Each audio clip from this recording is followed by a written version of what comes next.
day, everybody. Welcome. It's really nice to see you. Has everybody come through that we think are coming through? Does somebody know the answer to that? Are we all here? It's very nice to see you all. Welcome. Welcome to the common room. How many of you have been here before? Loads. Fantastic. So for those that haven't been here before, welcome. It's an amazing space. It's a space where visionaries and innovators have been meeting for 150 years, so we hope we carry on that tradition in some way. There's plenty of ways you can find out more about the space. We're going to, balance up a little the gender balance here in the room, so we can all pay homage to Catherine up there, who's struggling on this side of the wall at least.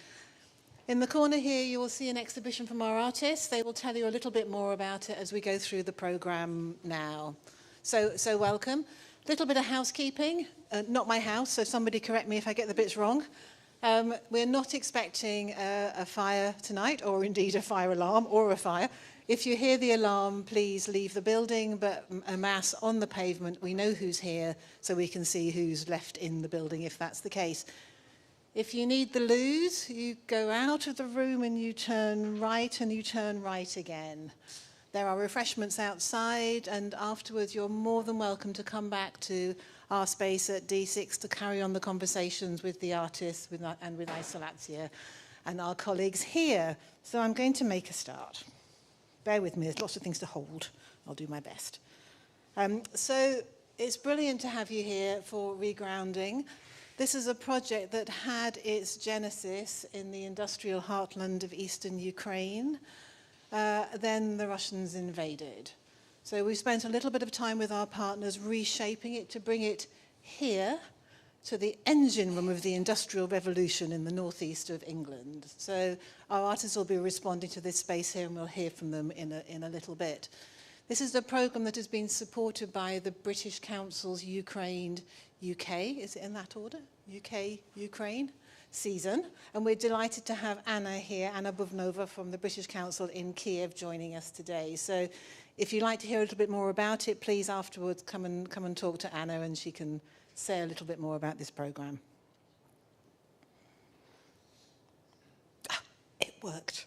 So we're co-hosting this evening with Isolazia, who will tell us a little bit more about their programme as we go through this programme. And we're going to hear from our two artists who've been in residence with us in D6, round the corner from here. So Karolina Uskakovic, oh, there you are. She's here. And Alexandra Kolikowska. I practice all night. I got it wrong. Who are going to let you know a little bit more about their work soon. So they've been responding to this industrial heritage, both in Ukraine and here in the UK. And their journeys have been personal, they've been public, and they've been considering the environmental impact of this work. So I'm Clemeni Cristoforo. I'm a director of D6 Culture in Transit. We're visual arts producers. I know some of you are in the room, and others I'm seeing for the first time, so welcome, it's nice to see you. We are visual arts producers based in Charlotte Square, so just a 5-minute walk from here in the centre of town.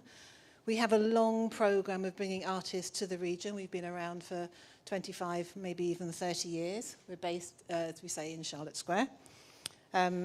We have this very long programme of bringing artists whose work considers the threads that we can draw, which are both social and environmental, with colleagues internationally. So connecting the northeast of England to the rest of the world and looking at the issues that we share and that concern us. So a quick fly through a couple of our programmes. I wanted to hold this one up, so if you haven't seen this map before, it's quite extraordinary. Our programme Contested Desires, which has just finished, was a 4-year Creative Europe programme, which looked at the impact of European colonisation on culture today. Extraordinary to look at those colours. The piece of work here is by a beautiful artist called Mia Georgis, whose work was shown as part of an exhibition in this region at the Lit and Phil, and some of you might have seen that again just next door. So as an organisation, we connect really locally here. We work very closely with local partners in addition to working with our international partners. Another quick slip of a project here is Future Past with Henna. I've seen Henna in the room somewhere. Hello, Henna.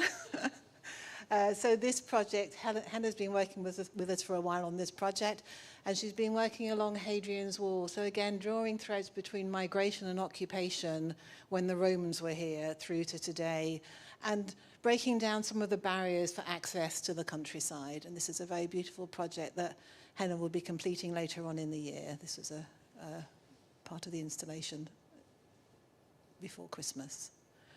And the final example of a project is ACT. So this is a program where we're trying to understand from others. A lot of our program in the past year or so has been working with artists in exile.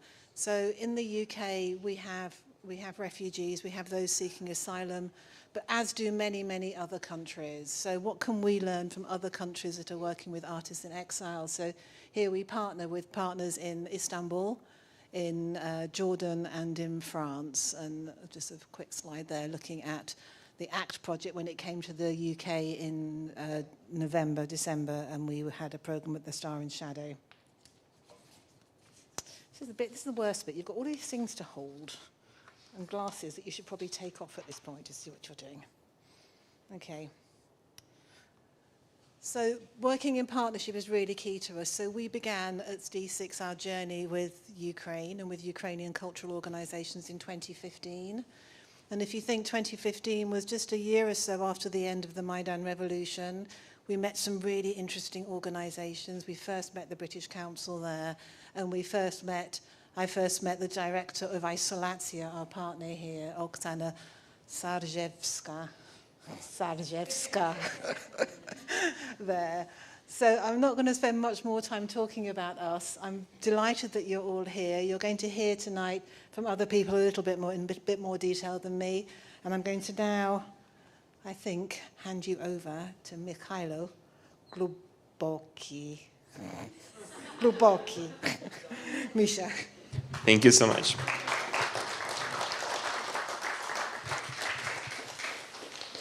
So thank you so much for coming today. It's great to see a large number of people who decided to join this meeting. And it's also a huge privilege to be here in this beautiful building, in this mining institute, which is soaked with the history of Industrial Revolution and has really strong connection to a background of my region where I come from. So I represent, I represent the Izolyatsiya Foundation. It's an organization that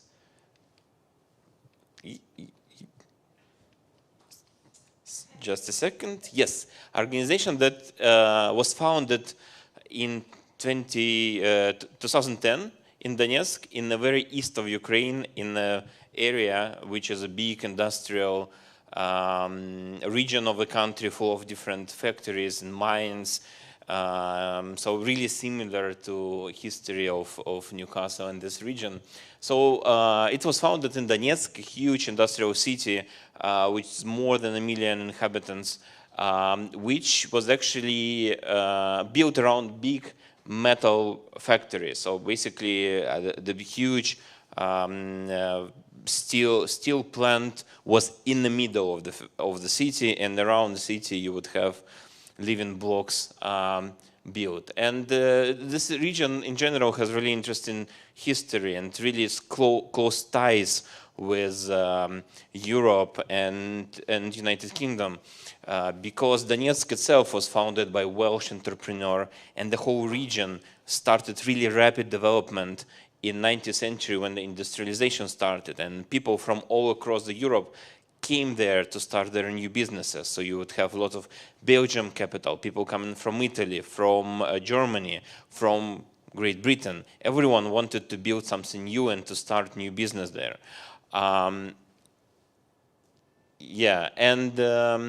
When Soviets came, of course, they removed all this story and said that it's only thanks to Soviet Union the industry was built. But in general, they continued this process of industrialization, and the whole region became basically dedicated to only one thing: production of metal, heavy industry, chemical production, and different sorts of factories. So lots of cities in the region are basically built around factories. You would have a small factory with chemical production, and then you would have people live around this factory who would work there, and there is nothing else to do in those cities. And our history starts in one of those factories, factory called Izolaция. The name comes from the production. It's insulation materials, mineral wool, which was used to insulate pipes in submarines. So it has a really different purpose. So the factory was founded in 1955, and it was experimental. They wanted to use slag heaps, this result of mining, to be reused again for the purposes of production of insulation materials. Unfortunately, this never happened, so this recycling was not successful, but it was a good idea. This, oh, sorry, can I go back, please? Thank you. So this lady is the founder of our organization. She's a daughter of the factory director, and she spent her childhood there as well. So she was really devoted to this factory and really loved it from the very beginning of her life. So this is the territory of the factory, and in 2010 we turned it into big cultural center, the kind of cultural Disneyland, if you want. Because you would have exhibitions here, like residences here. There's a big space for exhibition there, and this is a waste heap here, which is also used for cultural projects. So, you know, if you come there for a day, you would spend the whole day visiting all the exhibitions, movies, libraries, everything. So, yeah, so this is how it looked inside, and you can go next one. Yeah, and this is an example of one of the projects we did. So these are portraits of miners that volunteers, artists from the city made in 2 mines in Donetsk. One set of portraits were made in salt mine, another set of portraits were made in coal mine. So this is a set of portraits that were made by volunteers, local artists. Then famous Chinese artist Tsai Gatsan made copies of these portraits on a paper with use of gunpowder. And he made a special sort of gunpowder that recreates different kinds of brushes, so it will explode and burn differently to have different kind of strokes. So the next, please. Yeah, so he would draw these portraits with gunpowder. He would put it on fire, and it will explode. And next one, please. And this is the result. We had a big exhibition of portraits made with fire. The group of portraits was put on a pile of coal, and the second group of portraits was put on a pile of salt, representing their workplaces. But the format of portraits represents this banners that would be used on the parades for Communist Party leaders, but instead of leaders, we would have workers, real miners there. So, yeah, this is one of the works that was done by artists from Belgium. Our lipstick on top of a chimney dedicated to women of Donbass who were reconstructing the country after Second World War, because there was not so many men coming back from the war, so women were really strongly involved into reconstruction and work in the mines and the factories. And this is 2014, Russian soldiers destroying this art piece. They shot it on video, uploaded it to social media. This is where we found it. Unfortunately, it no longer exists. This space is turned into illegal prison. Illegal prison means that you cannot find who is there. You know, if you will appeal to Russia and you ask, I'm looking for this person, they will never admit that it exists, and they will never tell you who's inside. So it's a really strong and sad story. Unfortunately, as we see it here today, our cultural space is used as this prison, torture room, and execution space right now. There is a website we put together, which is really nice, but unfortunately is dedicated to this sad story. And there is a book by Stanislav Aseev, who spent 2 years in that prison. It's translated by Harvard University, and it's available in English. It's also a really strong book. So yeah, we moved to Kiev and we started our work there with a new hub on a shipyard. And also, a couple of years ago, we started to work with decentralized communities and dedicated our work to Solidar City, which is a small city built around salt mines. You probably heard this name. It was all around news recently because this is a place where Russians put most of their attacks a couple of months ago, and unfortunately now it's occupied. But through last couple of years, we did a great job there, inviting artists, working in local context, making researches in the city, and working with the topic of salt mining and salt in general.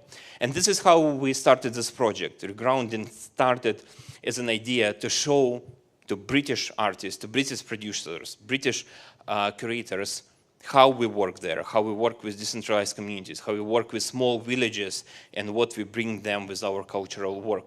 So this is how we outlined the project from the start.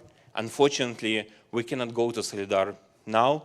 This is why we put this program together, and this is why we have our great artists in Newcastle today who will tell a little bit more about their practices right now.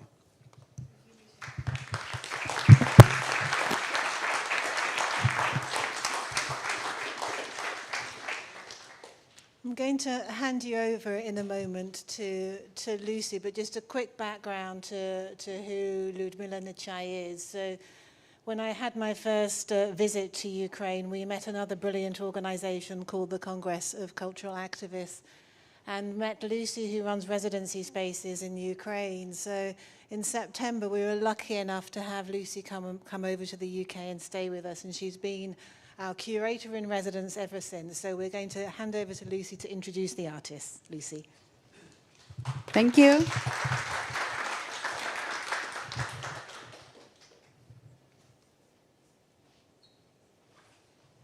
No, back. Thank you all for coming, and I want to tell what I'm very happy to stay here last 5 months, and thanks of my program with D6 Culture in Transit, I had the opportunity to make my usual work, like the work like curator in residency. I'm very happy, and thanks for you, for this, all the team of D6. I'm very happy to participate in Regrounding program, because in the last 8 years I was involved in the different project, art project, educational project, project with a branding of communities in the East Ukraine, and for me it's very nice context. And here I had my own research, and thanks of girls stay here, I maybe open the more new things what I before don't see, maybe don't pay my attention. And today I happy present both artists who stay here.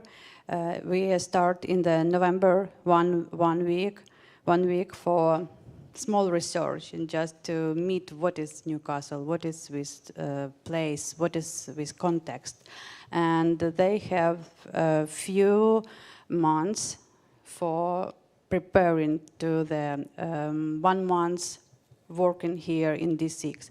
And they create amazing research and create amazing vision in the new project what we preparing maybe in the next fall. Yes, we yes, in autumn we show us and invite all of us to the exhibition. But now I want to ask girls to talk about the own discovering what they find here. And at first it's Karolina Uskakovic. It's a first artist. She is designer, artist, and photographer from Kiev, and she currently had her master degree at the Royal Academy of Art in The Hague, where she conducted the research on Victory Gardens in the context of Russia's war in Ukraine. Carolina is co-founder of Uzvar Collective. It's a youth artist who get together to collect the money for Ukrainians who are suffering from the war. And art director of the magazine Anthroposphere, the Oxford Climate Review. She also the artist in residence with the Digital Ecologist Research Group and co-founder of research initiative Ukrainian Environmental Humanities Network. Carolina worked with the topic of ecology, traditions, gardening, and community. She mostly worked with photography and videography, like general mediums, and also use all traditional materials and techniques. Alexandra. Alexandra worked with the subject of mythology, global change, and psychology theories such as archetypes, wellness, and trust. She worked with film photography and analog video, and sometimes she also makes performances. She pays special attention to the places and its history, both of ancient and modern. Alexandra recreate mythological scenarios in her work, as it was in her project. Here comes in the sun in Latvia, and project The Day the Sun Stands Still, filmed on Kam'yana Mogila in Ukraine. She was born in Donetsk and having this industrial background, but being not able to come back home, she find herself symbolically reconnected with personal and collective past here in Northumbria. I very happy what we have today, Alexandra and Caro. Welcome, girls, and pass you there. And thank you.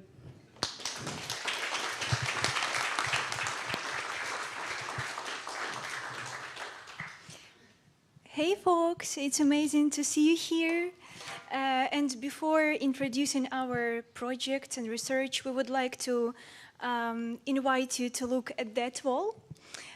Because when we came here for the first time, we loved the common room, we loved the theater, old brown wood, nice atmosphere. Although we were observed by million eyes of white old men staring at us from the walls, and we thought, well, the whole hierarchy of the place, the hierarchy of architecture of the place, does not have space maybe for some other actors involved in mining industry. So we decided to change it. Yeah, so we filled the spaces. There were empty frames on the right corner, 14 of them. And we filled the spaces with some other actors. As you see on the left top, there are coal forests. Basically, this is further material for what we call coal today.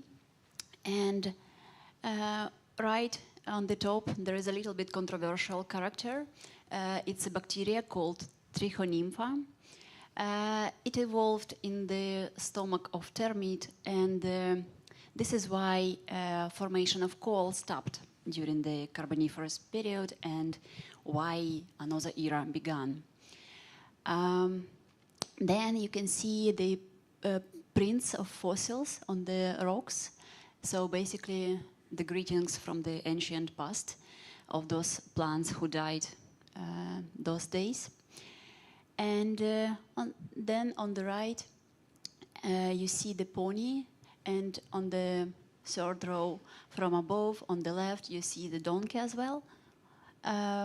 Pit ponies were quite often used in the mines, and once they got underground, they had to spend all their lives there. Yeah, and then you can see two canary bird and the miner holding the canary bird as well. They were used to track if there is a gas accumulated, so they could become sick or die quite quick. So miner can understand the danger and save himself. Yeah, also children were quite involved into the mining industry. Yeah, since 12, 13, it was fine to start the mining career. Yeah, there are even nice memories of 8 years girl Sarah, who was beaten because she fell asleep on her place. And on the this row below, two photographs of women. They were not only supporting their hard-working husbands, but also were working by themselves. And of course, the last two photographs are just miners who were literally digging the coal from the underground. Yeah. Yeah, and adding these human and other than human beings to the walls, we just made the room more common for our talk. And I would like to jump from this into Alexandra's project about coal. Thank you.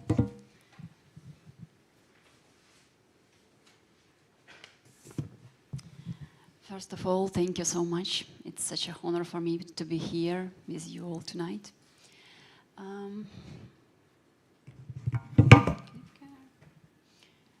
Yeah.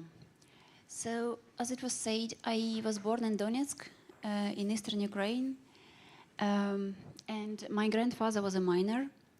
So my interest in industrial heritage begins from my family background.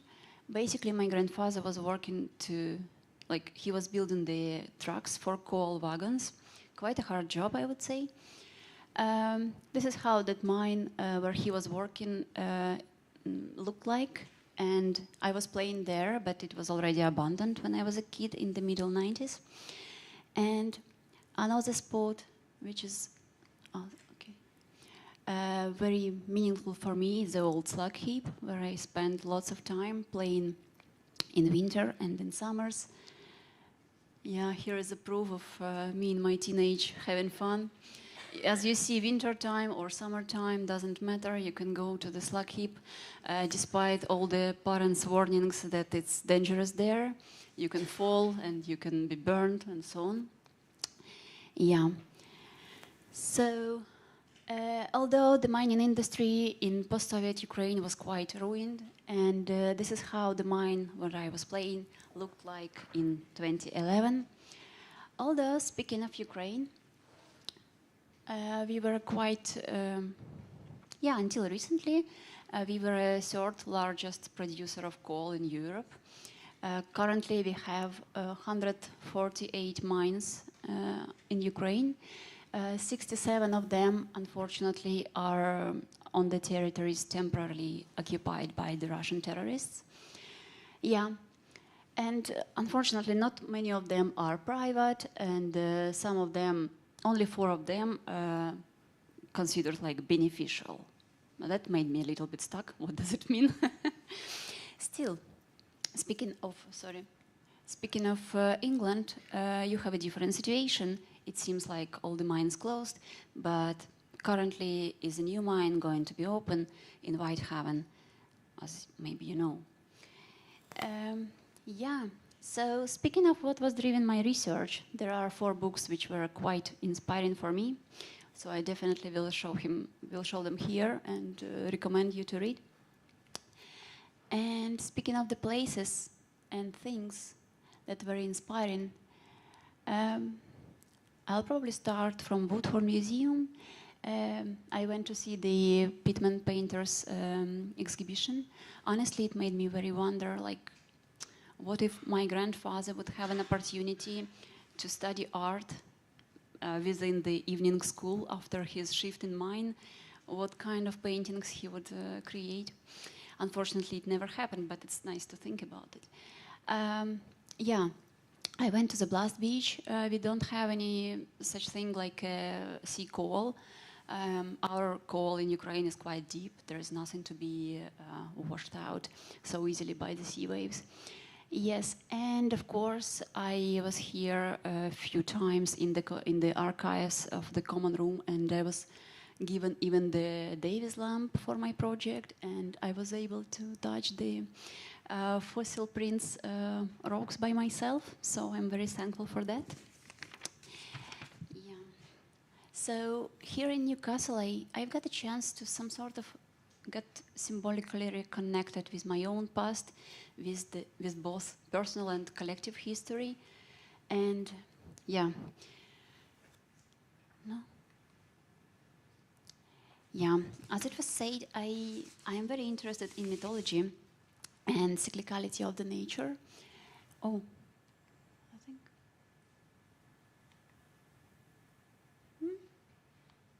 Yeah, good. So it's interesting point that we need a coal exactly when it gets cold, and my interest in how humans relate to the nature, and led me to another question, like how we transform the planet, trying to make the conditions of life on this planet more comfortable for ourselves.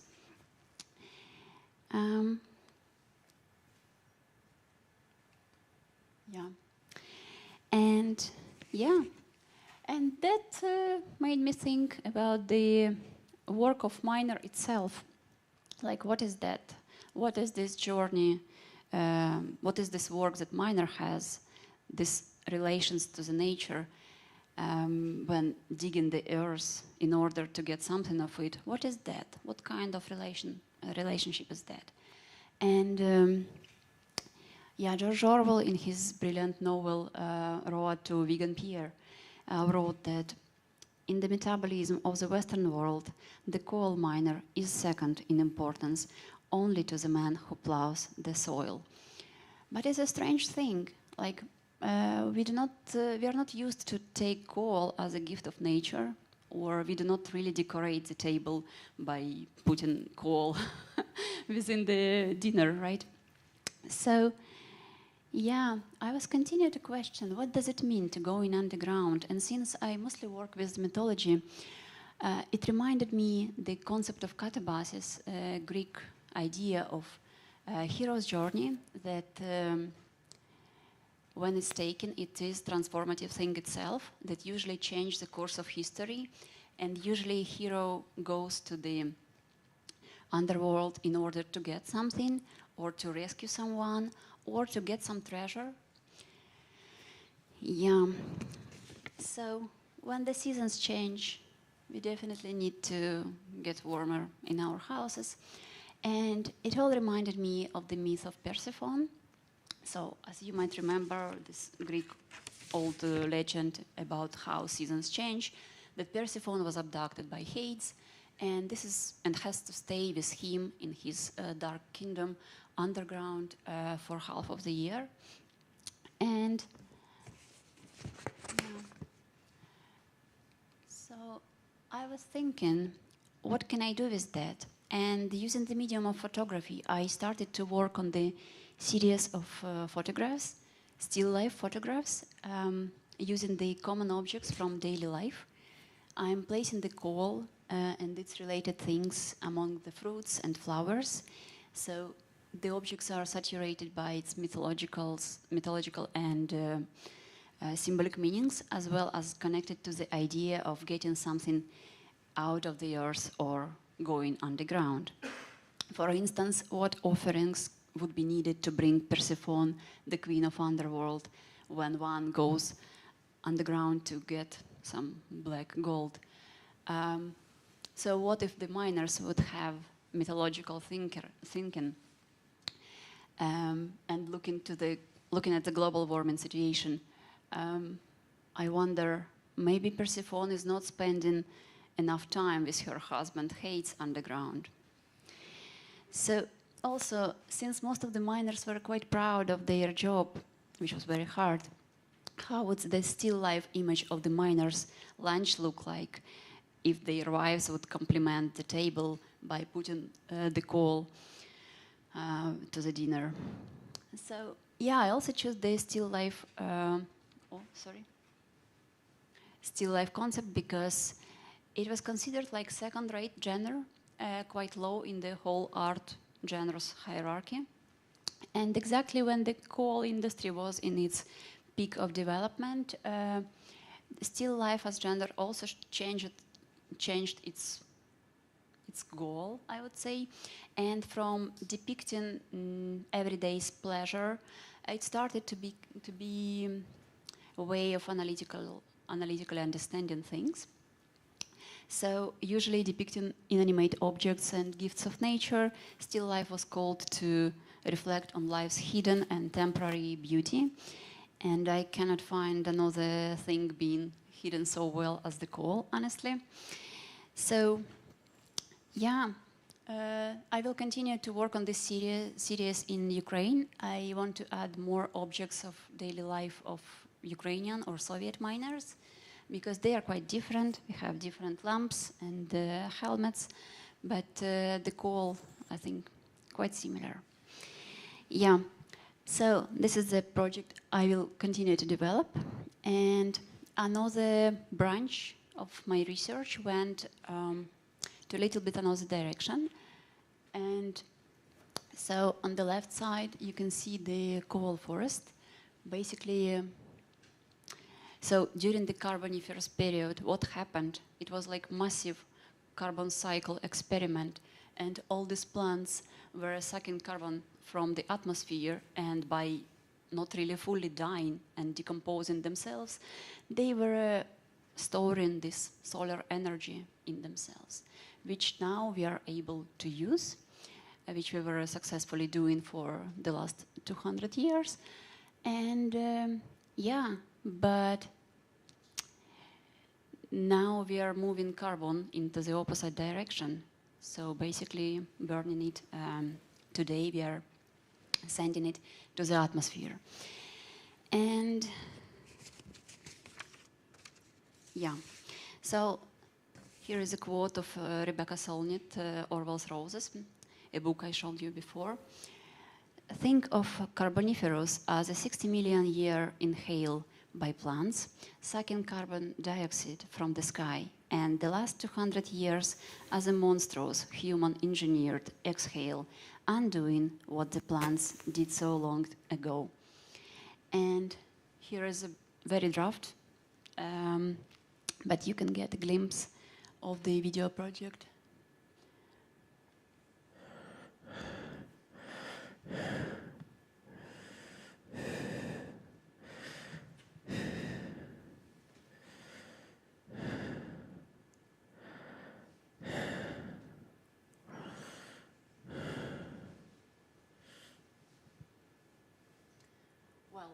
It will be a video installation with the music and some poetic elements. It is under development. Yeah. So, for the end, I'd like to quote Orwell again. Our civilization, based Chesterton, is founded on coal more completely than one realizes until one stops to think about it. So basically, I hope that all what we are doing here will make us all to stop and think a little bit on what we are standing on and how we can learn from the past to make our future better, to breathe deeply. Thank you.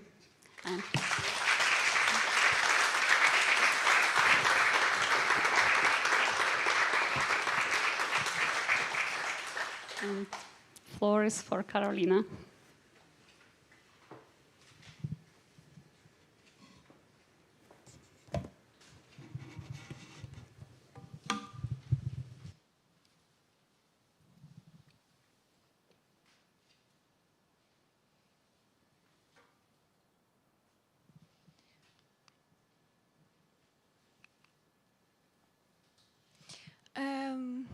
Hi again.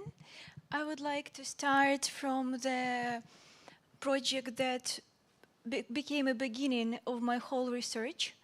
It's a film.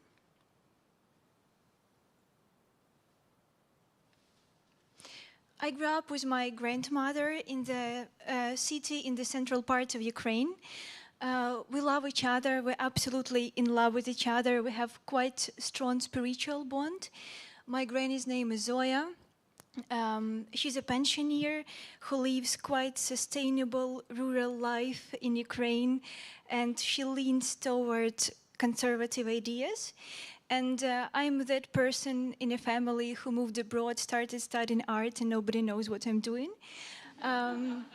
Nevertheless, sometimes we have quite some verbal clashes and just some quarrels because of our political and life views. So I started this project as an exploration. How can we find common ground with each other, with ourselves, and with our environment through the practice that we both enjoy, which is gardening. So here is a small timeline of my film. I started it in winter in 2021. I was in the Netherlands when I started my master's. Then I traveled back to Ukraine. We had some amazing time with my granny, talking about life, about gardening, about everything in the world. And then she gave me some tomato seeds from her garden that she harvested from the previous season. And I took them back to the Netherlands.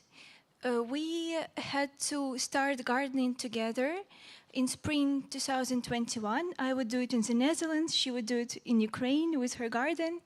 But as you see in the center of the slide, the full-scale invasion of Ukraine started, and the whole concept of my project changed, because both for me and for my granny, gardening became a completely different practice from what it used to be before. For my granny, it was a source of stability. She knew that whatever happens outside, there is her garden, there are her tomatoes, she can preserve them. She also got some break from all the news and all the social media and all the atrocities that she saw there. And for me, being in the West, completely detached from everything that's going on in Ukraine, was quite hard. And I think the smell of these tomatoes and just the practice itself helped me a lot to reconnect with my motherland, to reconnect with my granny, to reconnect with myself. Then I traveled back to Ukraine, and I filmed a little bit last summer, and I wrote a letter to my future viewers explaining the whole journey and my reflections on this journey. But yeah, the questions of my research completely changed, and I was asking myself why people going back to the land in times of crisis, both immediate crises like war or COVID-19 pandemic, but also long-term but quite present crises of our capitalist reality, of a conventional world that we don't have anymore. And I was wondering what historical events and tendencies influence the formation of human land and, on the broader scale, human-nature relationships. I started researching the program that was launched in Ukraine in March 2022, which is called Victory Gardens. It's quite similar to what you had here in the UK and also in the US, in Canada during World War I and World War II. Individual farmers, gardeners and communities are encouraged to start gardening, to do food self-provisioning and support themselves. And one of the very nice examples is Buki community. Buki is a small city not far from Kiev. It's famous for its beautiful natural park, and the majority of budget of the city was coming from tourism. But of course, as the war started, nobody was traveling, so they joined the Victory Gardens program, but they were one of the first to join. And they provided 80% of their educational institutions with produce from the communal gardens, but also sent surplus of the produce to members of the communities that went to fight to the east of the country. And even those who didn't hear about about Victory Gardens program responded that 56% of Ukrainians have land and are going to continue gardening on this land in 2022.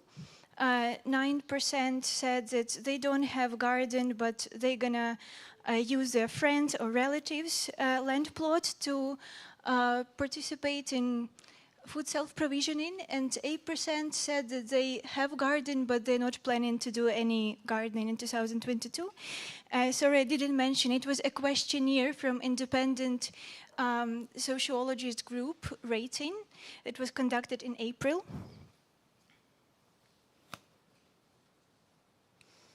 So yeah, food self-provisioning culture in Ukraine is very strong. And I was wondering what exactly fuels it. And I came to the concept of traditional ecological knowledge, which is usually used for indigenous communities, but I put it in a different context to explore it in Ukraine. And ecologist Dr. Firket Berkas defines traditional ecological knowledge as a cumulative body of knowledge and beliefs handed down through generations by cultural transmission about the relationship of living beings, including humans, with one another and their environment. So basically, traditional ecological knowledge is like a humus of embodied experiences of different people influenced by different historical and cultural events that create this body of communal knowledge. And here how the scheme of my research looks like. I argue that especially during war, Ukrainians discovered the vulnerability of global capitalist food providing system, and also by participating in gardening, by doing this root work, reconnected with their land, reconnected with their historical heritage, and experienced in some way resistance to Soviet and Russian totalitarian systems. And here you see industrial revolution is emphasized. I started from here because in Ukraine, the rise of industrial development happened in the end of 90s, beginning of 20th century, which is much later than in the UK, for example, and it's still in living memory of some Ukrainians, or it handed through generations, but it's quite recent, it's quite fresh. Many Ukrainians were not stoked about the idea of joining industrial development. They were happy to stay in their land plots, live from their land, how their ancestors used to do it. And of course, Soviet government, by means of purges and terror, actually forced them to do it. It resulted in Holodomor, man-made famine, and all other atrocities that came with it. And when I came to Newcastle, it was very interesting for me to kind of look at these two, how Ukrainian ecological knowledge and British ecological knowledge work together. I think that British ecological knowledge is re-embodied because I felt like at some point people kind of divided from the land. They were busy with other things, and now we see the returning of many practices that used to be here before, oral and mythical. I would say mythical because, again, as like so many generations passed since people actually worked with land directly and it was their main thing, that so many legends and myths grew on top of the knowledge that used to be there before. Picked up, again, emphasizes practices that coming back to life. Oh. And together with my colleagues and by myself, I visited some communal gardens, some nice sustainable businesses that kind of emphasize the locality. They work with context where they are. And many of them also had some different spiritual elements, like these little creatures. Or, for example, you can see there, it's a tube that shows where the pond is going to be, but for me it also looked like some ritual site. And again, as we're in a city surrounded and divided by Hadrian's Wall, I got interested in Roman idea of genius loci, which is a spirit of the place, protective spirit of the place. It can be tracked back even further, but in Roman mythology, it appears in the form of a snake and as a symbol of regeneration of life. And I tried to do some experiments with salted dough. Yeah, and as for the autumn, I'm quite happy that we have an exhibition in autumn because I'm working a lot with seasons, I'm working a lot with land, and I would like to spend this time making film in conversation to the film with my granny, and to see how these community gardens, or how gardeners here in the UK participate in practices that invite genius loci back to this land. And also I did some material experiments. I was quite interested, again, in like the physical appearance of genius loci in the form of a snake, but also another powerful symbol of regeneration of life is a grain or seed. And yeah, bread comes from grain, beer, another very powerful symbol of industry, comes from grain. And grain grows from humus, which is composted, decomposed beans. Yes, that's probably it. Thank you very much.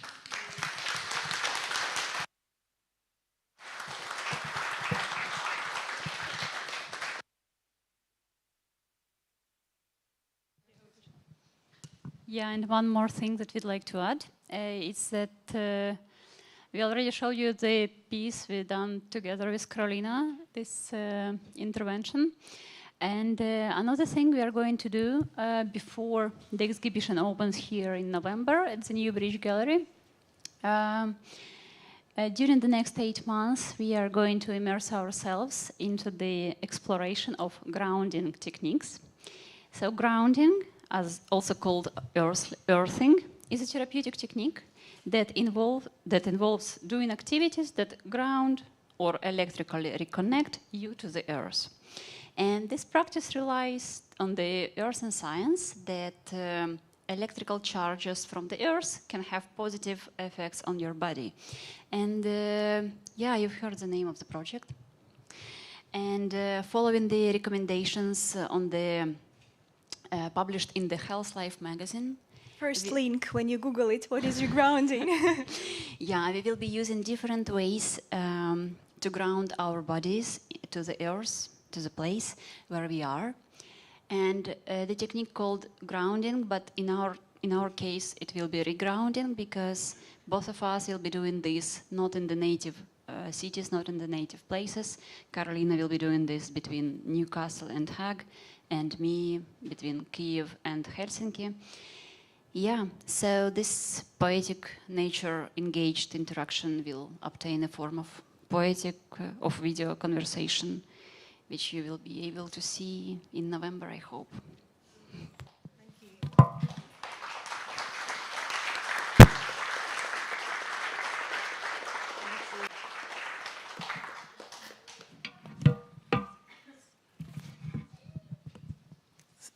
So there's so much there. We've now got a moment to. Oh, thank you, Andrew. It's like you're on the magic hand. We just do this and you make it happen.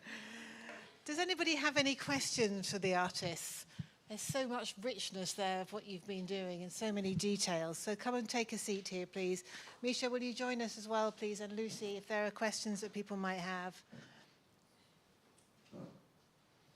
Anybody have anything they want to pull out from that rich conversation that we've just had?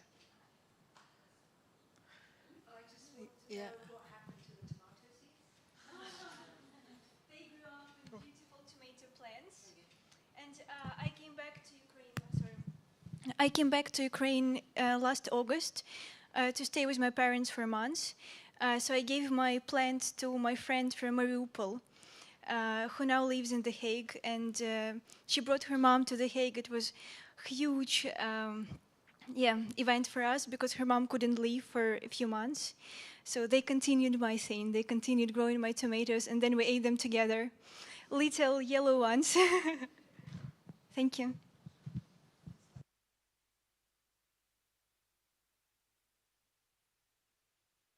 Do I need to run with a mic? I think we might be recording things. So.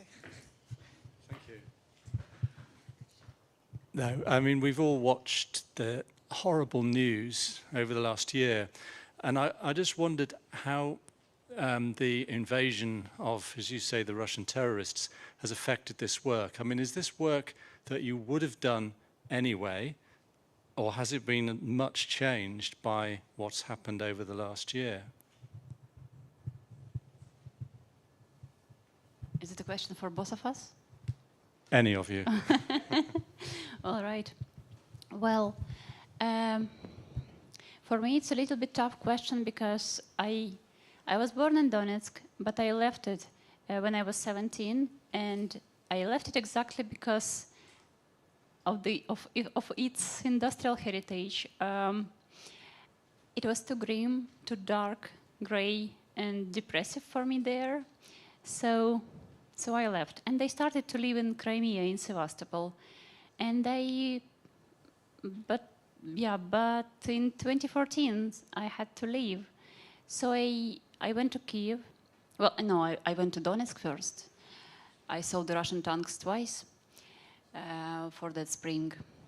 Yeah, and since that time I live in Kiev, and I never came back to Donetsk since 2014.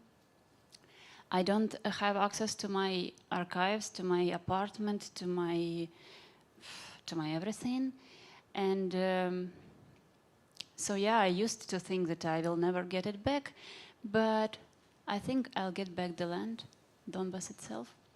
So it's very hard to say. I think this opportunity to make a project here made me, as I said, reconnected, because I was able to leave Donetsk, but I cannot really leave the planet. Like, I cannot really escape always.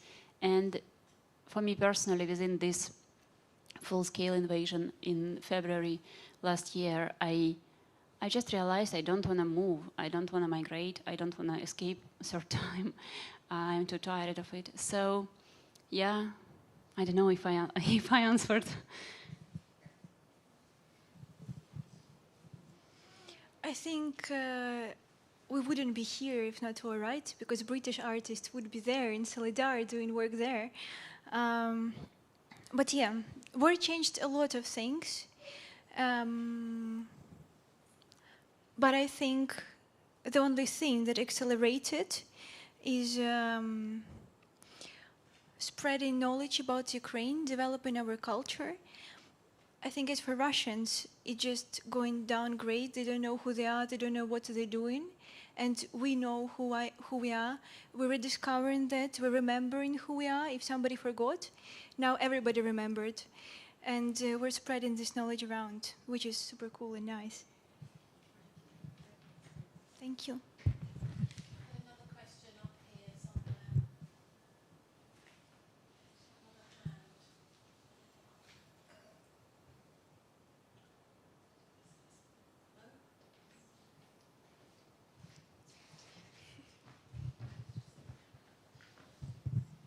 Thank you. So I suppose for me what's been really interesting has been having, I guess, the question around the practice being part of a continuum that you're working on. So it's something you were working on as ideas, previously, especially you, Caro, and the work that you were doing, and it's something that you will continue doing as you take this idea forward into the next iteration of your own working practice. You will come back to the UK. You're coming back in the autumn, and there'll be a bit of time again before the exhibition comes together. So can I maybe hear a little bit just about the Finnish journey that you're doing? And I guess then from you, Caro, just around the continuation of the research that you're doing that's so interesting.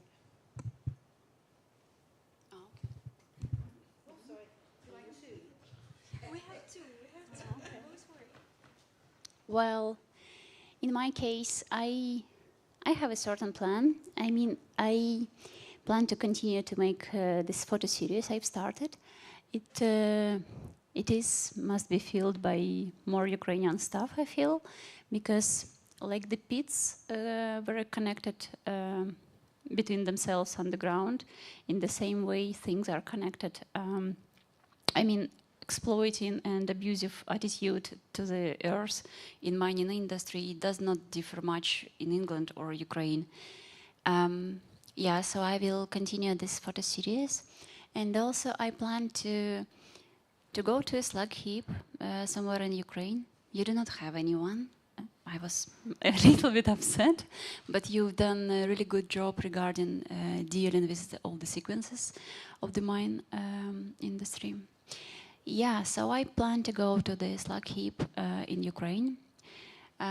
Unfortunately, I'm not sure if I can go far in eastern Ukraine, but I'm pretty sure I will find a good slag heap somewhere in the central Ukraine. We still have quite a lot. Yeah, and I plan to make a performative video there of me digging the waste, kind of metaphorically reenacting what my grandfather was doing. So he was digging the coal with a very functional purpose, very strict one, and I will be doing quite absurdic job trying to find in a waste mountain something. And I think the whole idea of of resurrecting the mining industry and opening new mines is absurdic as well. It's like trying to find an abusive attitude, something nice, and justify it in a weird way. Yeah, so, and as I said already about our collaborative piece on the regrounding our bodies to the earth. Yeah. Yeah, I'm also planning to be going forth and back from The Hague to Newcastle and film pieces and beats of the process of growing, the growing of the communities, the growing of this plant that they're doing. Yeah, I connected with Wild Root Community Garden, with Scotswood Garden, with Comfrey Project, and I spoke to some Ukrainians who started their gardens here. Unfortunately, not that many people who fled war from Ukraine. I think it's quite hard to find somebody who already engaged in this practice because, you know, everything is so precarious, everything marked by, you know, temporarily, like you're here temporarily, maybe for 3 years, maybe for less, maybe for more. But yeah, and about our collaborative project, yeah, we're gonna go barefoot, we're gonna jump into water, we're gonna cover ourselves with a metal wire. That's going to be experimental. Many electrical charges from the earth.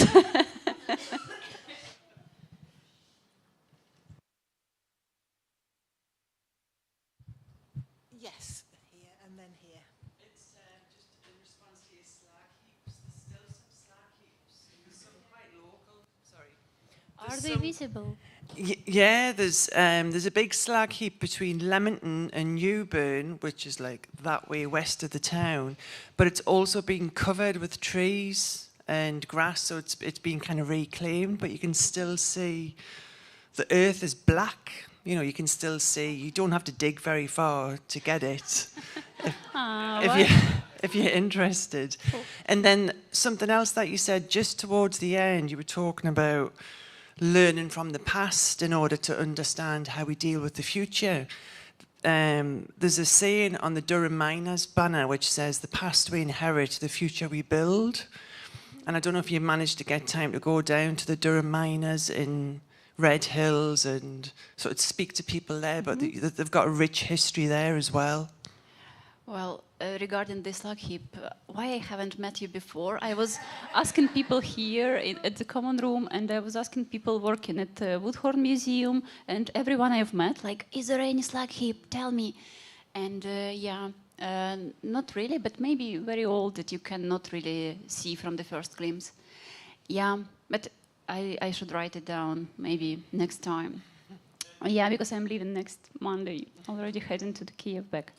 And about the sea coal and Durham, I went to the Blast Beach only. I haven't been to any collieries in Durham. Yeah, but I've heard there's even a art community based, like, which is focused exactly on this subject. So yeah, that would be very interesting to learn more from them. It was, I mean, I'm very satisfied by this residency program, but it was only a month here. So I feel like I should start working like properly full-time job on this subject, you know. It's not enough 1 month. Yeah, but thank you.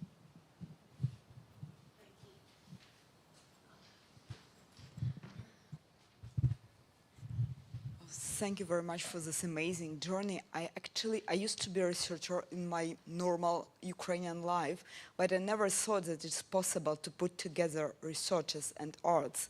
And it was really, for me, it was really amazing.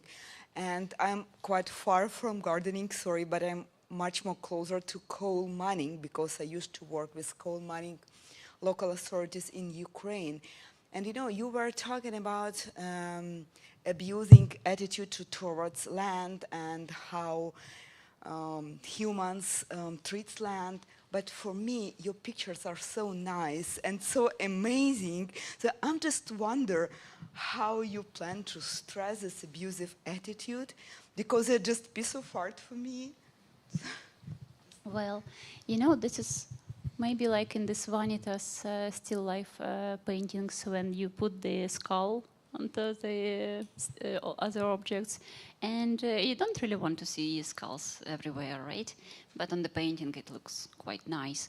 So probably my goal here is to make people stop and see and think. So to contemplate. I believe that in contemplation we can come to real conclusions about what is going on. And also, like, putting something into the frame, some sort of like symbolically trying to finish the era, you know, like kind of, yeah, make it already done, already something in the past that already is not here.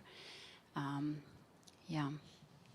Thank you so much. I'm really looking forward to the event in November.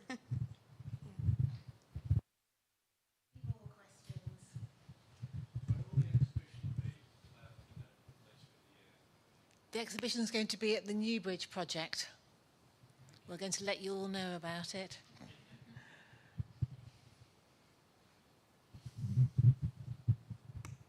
Thanks. I'm not sure if I was scratching my head or asking for a question, but first of all, congratulations on what you shared. That's all fantastic. On the logo slide that we saw before for the project, I think it had a subtitle, An Artistic Response to the Climate Crisis. And I was just wondering if you could say a bit more about how the work you've been doing forms a response to that, and what's added in particular by a response that's artistic as opposed to any other kind.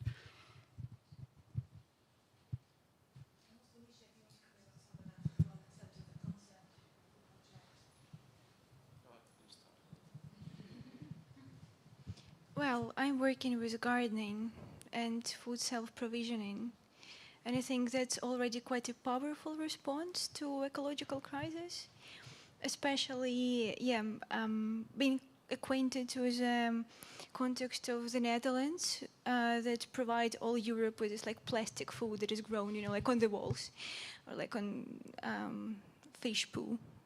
They do that instead of soil. I also speak how important it is actually to kind of like learn something from people who did it before us, who connected to the land and received quite nice fruit. And we're now growing stuff on walls, but the results and fruits are not that good. Installation with breathing sky. I think it's very much about climate response. Sorry.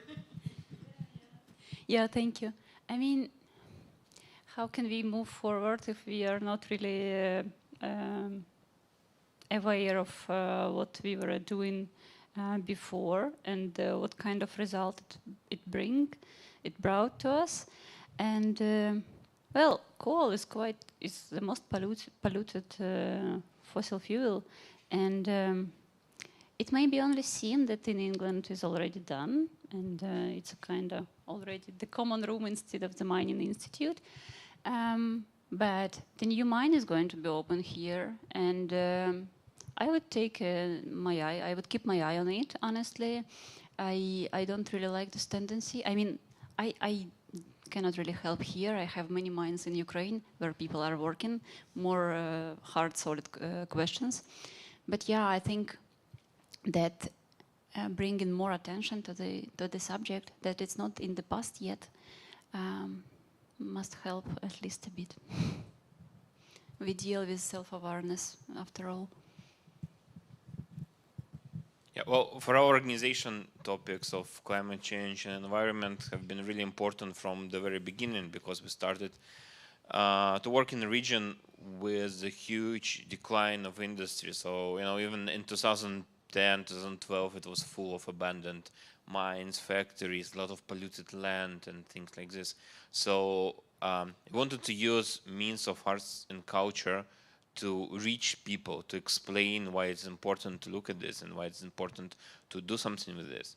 And then, of course, when I started residency, we didn't know what will happen, because we had an open call, we had a lot of applications, and the artists who we selected together with the six.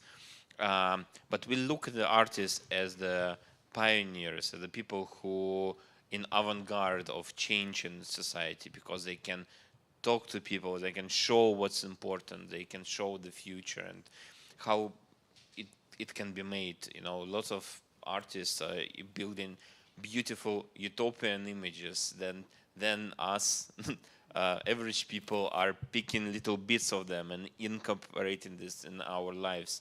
So in Ukraine, artists have this really unique position where they have a voice. They provide change, they do research, they replace a lot of institutions that should be represented by the state, but instead active people, active artists are doing this job instead of them. So I think this is why this is work of artists on topics connected to climate change. This is important to our organization. This is why we organize this residency.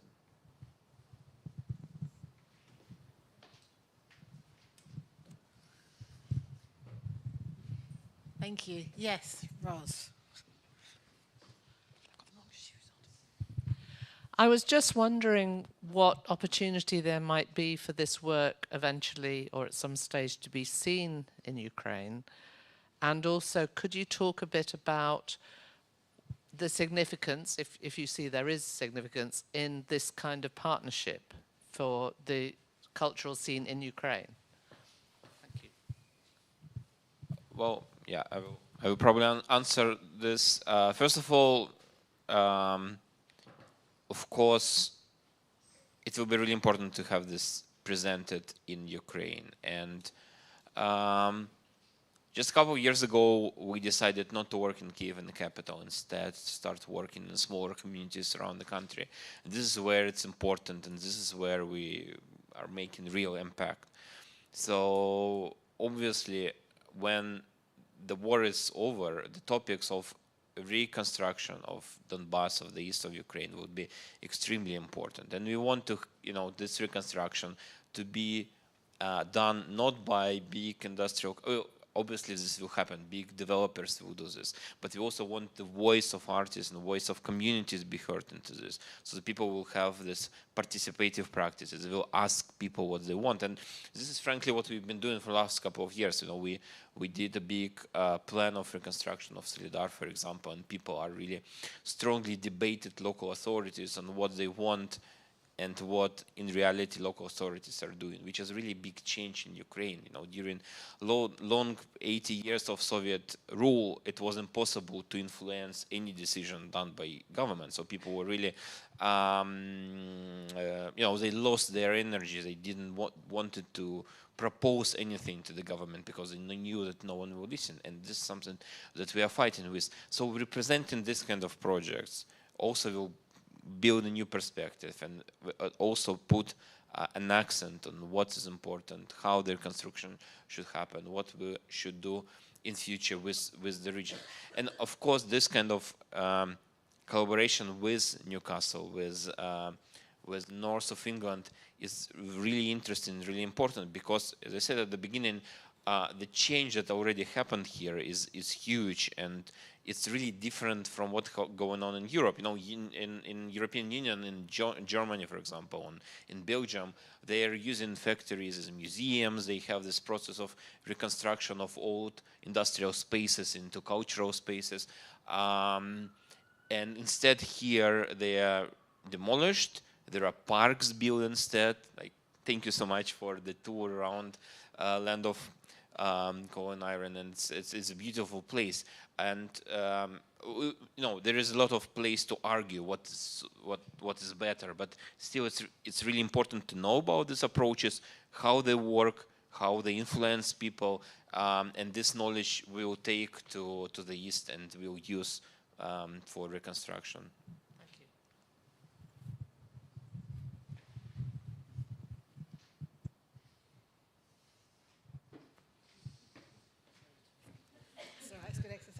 Well, we have got our share of industrial cultural spaces here as well, but that's nice to hear that the examples of reclaiming the land are positive ones.